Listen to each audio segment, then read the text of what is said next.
प्यारे विद्यार्थियों, आप सभी का YouTube चैनल पर स्वागत है।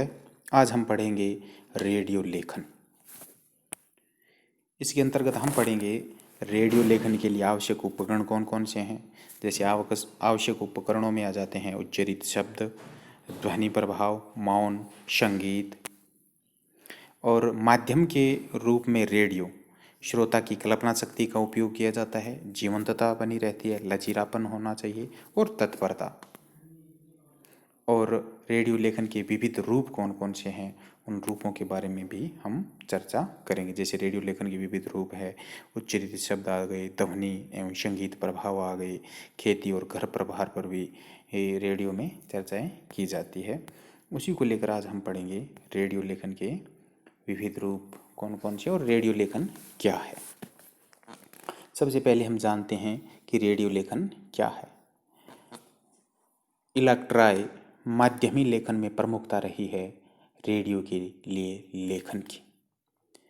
रेडियो के भारत में आगमन से पूर्व इस प्रकार के लेखन की प्रवृत्ति नहीं थी। सामान्यतः तब मुद्रित माध्यम ही लेखन की प्रचुर मात्रा में होता था तथा उसके शिल्प का पर्याप्त विकास हो चुका था। रेडियो जनसंचार का एक सशक्त माध्यम है। सन 1923 में टाइम्स ऑफ इंडिया और डाक तार विभाग ने मिलकर मुंबई में रेडियो क्लब ऑफ बॉम्बे के एक कार्यक्रम प्रस्तुत किया था।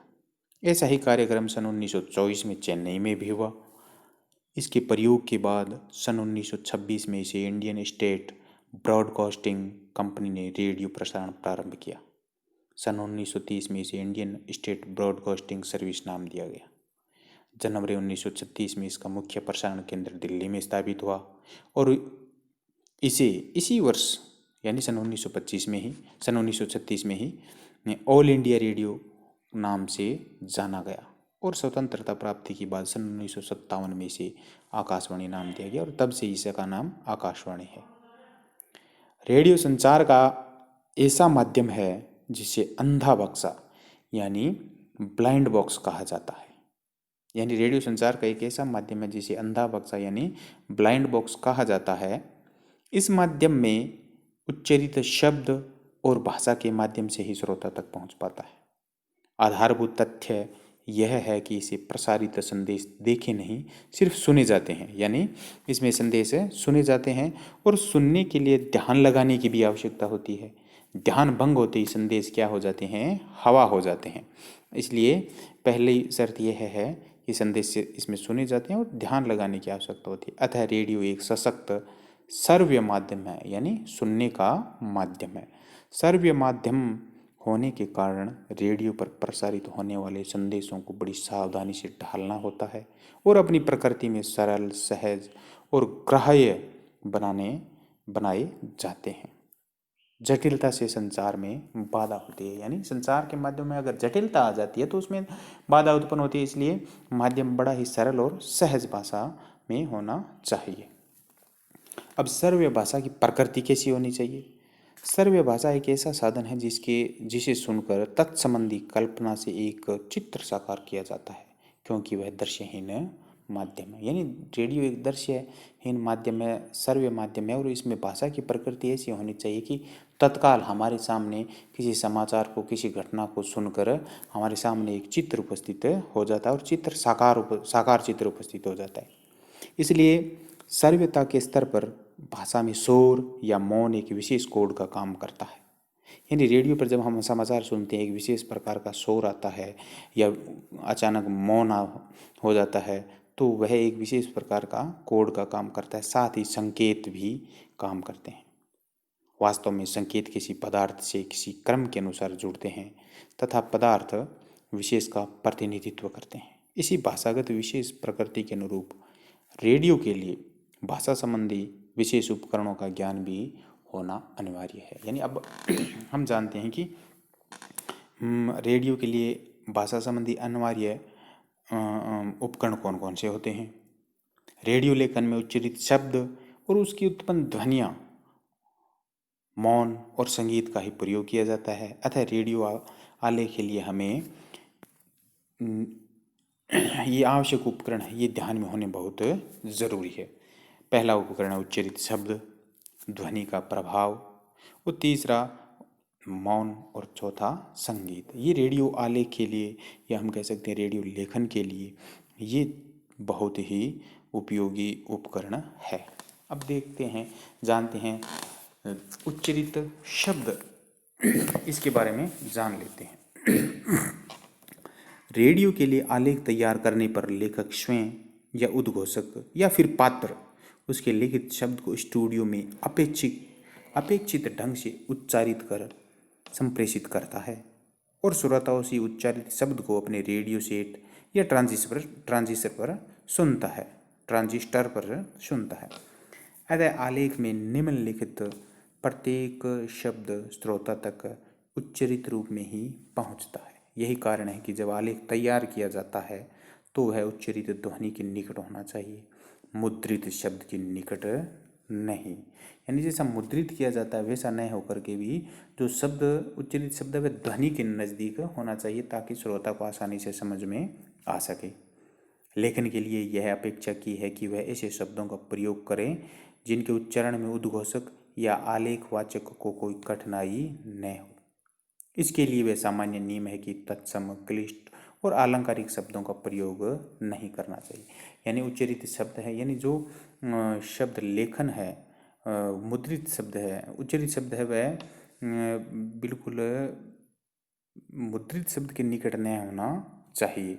और शब्दों का जो उच्चारण है, शब्दों का जो चयन है, वह तत्सम, क्लिष्ट और अलंकारिक शब्दों का प्रयोग इसमें नहीं किया जाना चाहिए।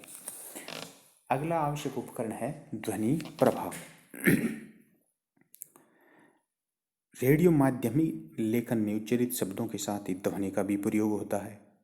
ध्वनि प्रभाव ध्वनि के कारण ही बन पाता है। रेडियो आलेखों में ध्वनि प्रभावों के द्वारा परिवेश निर्माण का कार्य श्रोता मानस में कल्पना के रूप में किया जाता है। मशीनों के शोर से कारखानों का, जब रेडियो समाचार सुनते समय जब मशीनों का शोर होता है तो हमें एक हमारे सामने एक चित्र कारखाने का साकार हो जाता है। पक्षियों के कलरव से प्रातः का चित्र, तलवार की झनझनाहट से युद्धों का,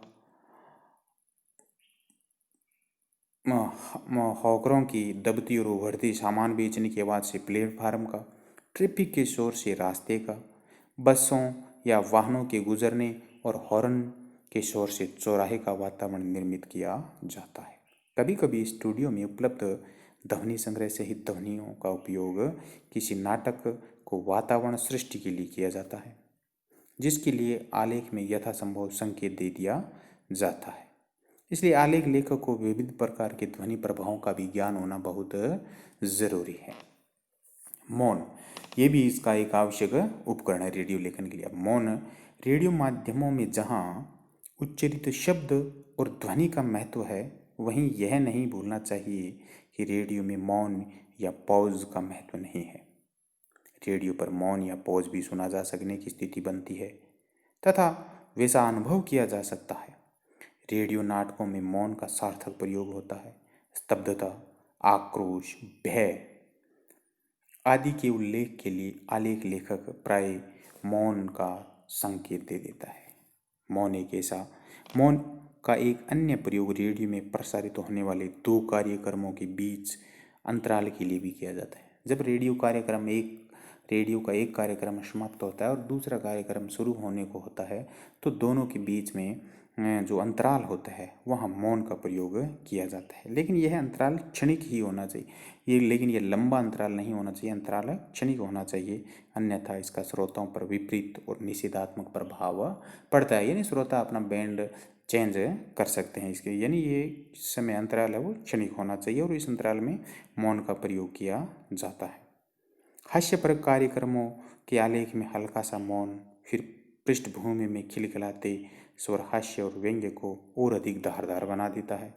इसलिए आलेख में निष्णांत लेखक यथास्थान पर पोज का भी उल्लेख करता है।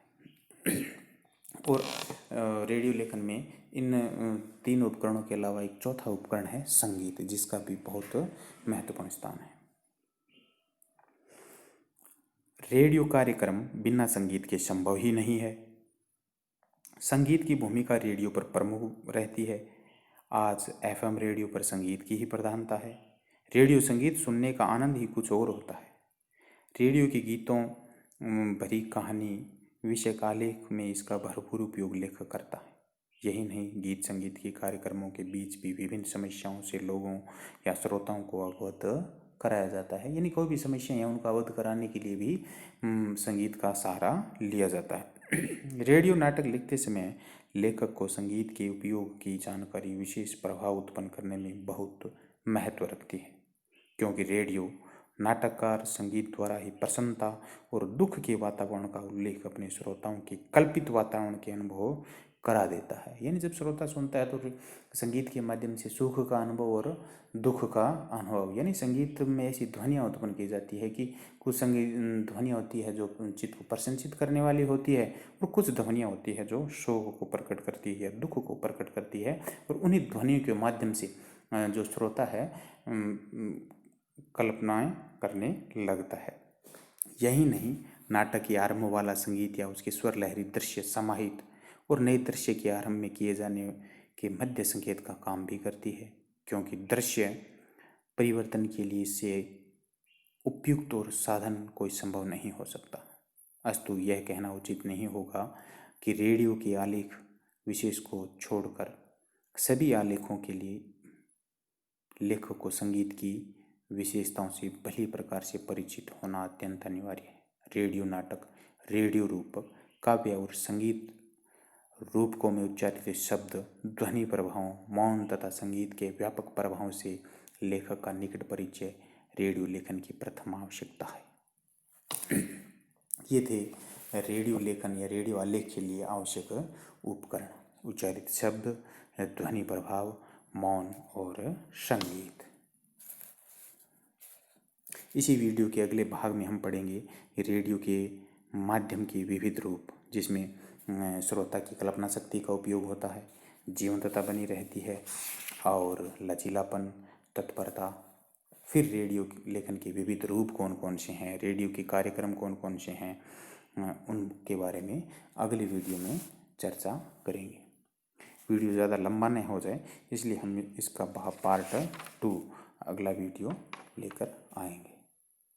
धन्यवाद।